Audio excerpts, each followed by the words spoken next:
এখন প্রশ্ন হইল জাকাতর মালটা আমরা কাকে দিব, কার পিছনে আমরা খরচ করবো। জাকাতুর মাল খরচ করতে সময় আমরা স্বামী স্ত্রীরে জাকাত দেওয়া যায় না, স্ত্রীর স্বামীরে জাকাত দেওয়া যায় না, আপনার উপরের কারো জাকাত দেওয়া যায় না।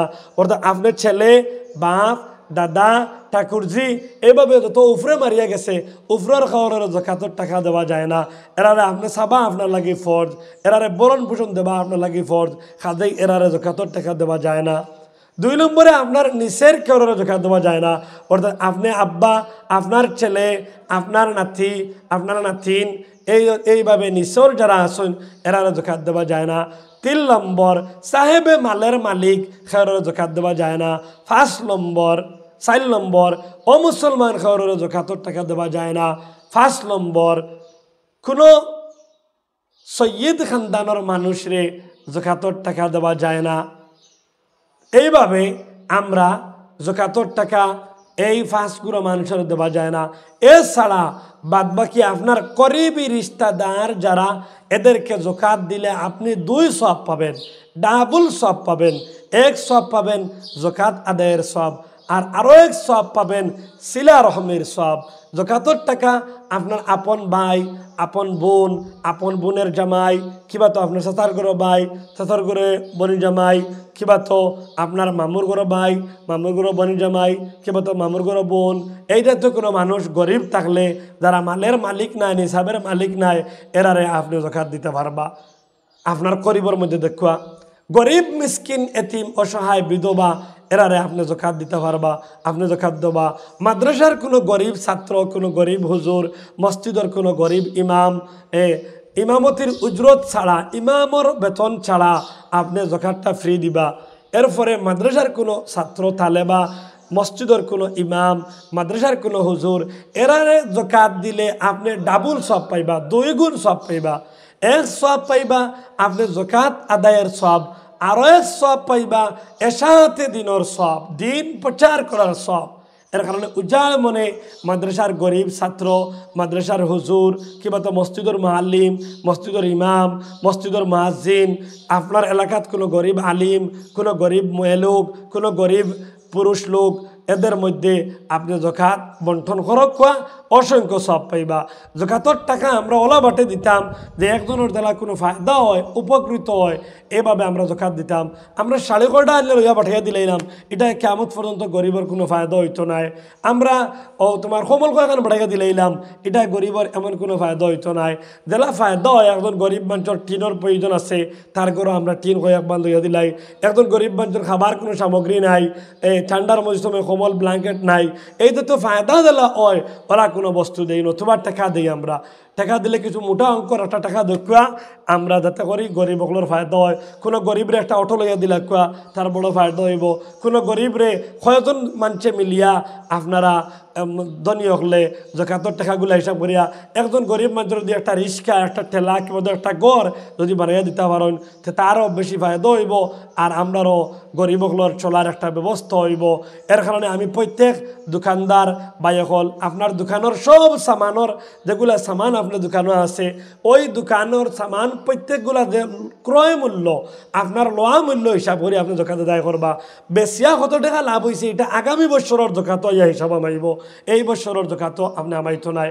আর জাকাত আদায় করতে সময় ঋণ যেগুলা আপনার খরচ কোনো মানুষের উদ্দেশ্য নেন, তো এই টাকাগুলো জাকাতের হিসাবও আপনি নিয়োগ করতে লাগবো, হারাইতে লাগবো।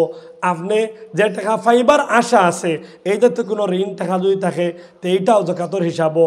মা বোনদের ব্যবহারকৃত সোনা রূপা, ওরা মা বোনরা যে সোনা রূপা ব্যবহার করেন, এই সোনা রূপারও জাকাত আদায় করা লাগে। এখন এইটাও আমরা খেয়াল করতাম।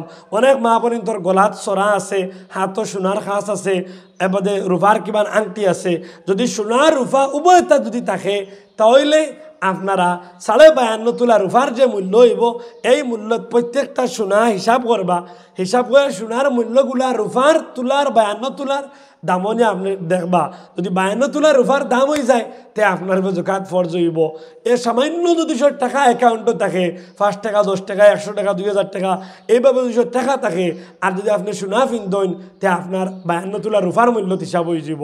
এটা আমরা অনেক মানুষে বুঝি না।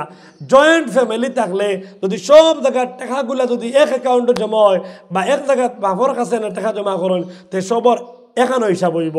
আর যদি ফ্যামিলি আগলা আগলা থাকে, প্রত্যেক বাইন আগলা আগলা থাকেন, তে প্রত্যেক মহিলা প্রত্যেক পুরুষের আগলা আগলা হিসাব হইব।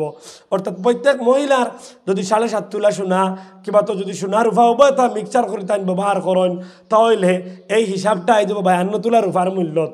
ঠিক তেমনিভাবে মা বোনিন্তর ব্যবহারকৃত সোনা, পুরুষ সকলের ব্যবহারকৃত রূপা, দোকানের বিজনেসর টাকা, এর মধ্যে খাস কারবারের গাড়ি বা জমিন বিটা যেগুলো আপনি তিজারত করবার লাগি লইছেন, বিক্রয় করবার লাগি লইছেন, এই জমির বিটা মূল্যর দামও জাকাতর ভিতরে প্রবেশ করব। হ্যাঁ, ওই জমিন যে জমিন আপনি বিজনেস করবার লাগি লইছেন না, নিজের ফয় ফসল ফলাইবার লাগি কিংবা তো এগুলো আরও কিছু করবার লাগিয়া নিজে রাখছেন, তাহলে জমিনের উপরে জাকাত আয় না, আপনার গাড়ির উপরে জাকাত আয় না। কিন্তু গাড়ির মূল্য যেগুলা টাকা আপনি গাড়ি যদি এখান থাকে আর এগুলা যদি আপনার টাকা যেগুলো আইব প্রত্যেক রোজ যেগুলা গাড়ির টাকা ইনকাম দিব, ইনকামগুলার উপরে জাকাত আইব, গাড়ির উপরে জাকাত আইতো নাই। ঠিক তদ্রুপভাবে আপনার ফিশারি যেগুলা মাছ বিজনেসের লাগে যদি মাছ ফেলাইন, এই মাছের হিসাব করে যেগুলা মূল্য দিয়া আপনি বেচিবা বা ক্রয় করছেন ওগুলার উপরে জাকাত আইব। কিন্তু আপনার এই মানে পুষ্করণী ফিশারির উপরেও আপনার জাকাত আইতো নাই। কিন্তু জাকাত আইব ওই সময় যদি মাছগুলা বিজনেসের নিয়তে বেশিবার নিয়তেও যদি আপনি ফালাইন তাহলে আপনার জাকাত আইব। এইভাবে আমার প্রত্যেক ধনী ভাইসকলের খেদমতো বিভিন্ন স্থানে স্থানে আমার ভাইসকল আসেন, প্রায় এলাকার মানুষের উপরে জাকাত ফরজ আছে, কিন্তু আমরা জাকাত আদায় করি না। আমরা ভাইসকল একটু আমরা চিন্তা করি, আপনি যদি মাত্র 5,000 টাকা জাকাত দেন তে আপনার 4 লাখ টাকার জাকাত আদায় হয়ে গেছে। চিন্তা করো কুয়া। আর জাকাতর সামান্য টাকা যদি সৎকা করেন আপনি অহুত পাহাড় পরিমাণ সোনা খরচ করিয়া যে সওয়াব পাইতা, জাকাতর সামান্য টাকা সৎকা করলে আপনি তাকে আরো বেশ সওয়াবের মালিক বনবা। সেই বিশাল সওয়াবের মালিক বনবার নিয়তে আমার ভাই এখন আমরা হিসাব করে জাকাত আদায় করতাম। আর জাকাত দিতে সময় হিসাব করা লাগে, জাকাত দিতে সময় নিয়ত করা লাগে। অবশ্য আপনার করিবার কোনো মানুষের জাকাত দিতে সময় বলে আপনারা জাকাতর টাকা দিয়ার ইকান খোয়া লাগে না, আপনার দিল থাকলেও যথেষ্ট। এর কারণে আমরার আত্মীয় স্বজন করিব অসহায় যারা মানুষ সকল আসন ভাই সকল বইন সকল এরারে আমরা জাকাত দিয়া তারা রমজান মাসের আনন্দ খুশি ফুর্তিতে আমরা সাহায্য করতাম। আল্লাহ আমরা তৌফিক দিতা। ওয়া আখিরু দাওয়ানা আনিল হামদুলিল্লাহি রাব্বিল আলামিন।